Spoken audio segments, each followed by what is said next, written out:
Well, it was a fairly lightweight morning. It's turned into a very active afternoon with the tropics heating up and the birth of Tropical Storm Earl, but you wouldn't know it from looking out over Sarasota Bay. Still looks like fine summertime weather, which we'll continue to have for the rest of this week, with occasional showers and thunderstorms during the afternoon. So our current radar looking at some scattered thunderstorms coming in from the East Coast down around Miami-Dade, approaching Lake Okeechobee.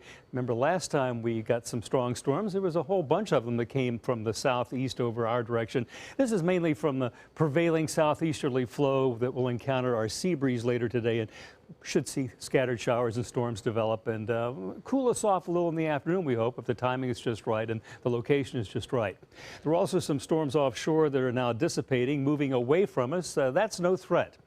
And looking at the water vapor image, just some globs of moisture in the upper atmosphere here and there, but no real strong movement of the air masses at the moment. Out in the Atlantic, it continues to remain dry up to the north, but to the south, that moisture has entered into the Gulf, and there is Tropical Storm Earl. We'll take a closer look at it. First off the coast of Africa, another wave has just come out, but it's not going to make it. This is what did. This is the first tropical storm we've had in the Caribbean since the 2014 hurricane season. We didn't have any in the Caribbean because of wind shear from El Nino last year, but Tropical Storm Earl fought all the bad environment and just eked out enough strength to be called Earl and a tropical storm today with 40-mile-an-hour winds. West is the movement at 22 miles an hour. And if we look at the spaghetti plot of all the models, it shows it moving again toward the Yucatan Peninsula and possibly into the southern Gulf of Mexico early next week. It could be near hurricane force, according to the National Hurricane Center, as it approaches the Yucatan Peninsula later on. And they sent an reconnaissance aircraft into it and flew around, and that's where they found some strengthening during the morning hours, and it is encountering some shear, but I think conditions are going to become more favorable once it approaches the Yucatan Peninsula.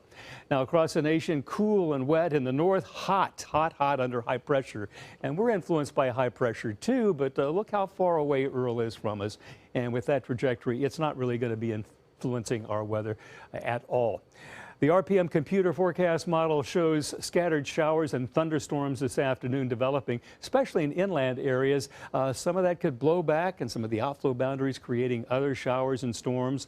And we start the whole process again tomorrow afternoon with another round of them and maybe moving westward and giving some afternoon showers and storms as well right along the coast. Temperatures, as I'm sure, are going to eclipse 90 again today. Probably, and we have a tropical storm in the Caribbean that will not affect the Suncoast. I've been rushing around to plot it because it just happened at noon.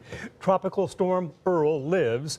It's passing to the south of Jamaica, and I will show you all about it coming up. But first, let's take a look at temperatures around the Suncoast. Scott was mentioning over 90. Well, it's 88 at Whitfield, 92 at the airport already. Bee Ridge, 89. In Mayaca City, 90 degrees. I'm going to do one good cough here. And now I can get through the weather. Minnesota, 88 at this hour, and at Boca Grande, 84. Now here is behold Tropical Storm Earl. There it is. They sent Navy reconnaissance or Air Force reconnaissance aircraft down there and found a central circulation, winds about 40 miles an hour. We'll look more closely at this in the next broadcast or the next part of our weathercast, but right now it is not posing any threat at all to the Suncoast. What we are seeing across Florida are scattered showers increasing this afternoon, and we have a pretty good chance we'll see some develop over our viewing area later on today through the early evening hours. But right now, skies are mainly clear to partly cloudy with no rainfall yet. Here's a chance of rainfall coming out of the computer showing about a 40% chance peaking out at 6 and 7 o'clock tonight, and then a lingering chance through the evening hours. And our high temperatures should be pretty close to 92 coming up between 1 and 2. I'll show you all the latest about Tropical Storm Earl and a hint at our weekend weather coming up in just a few minutes.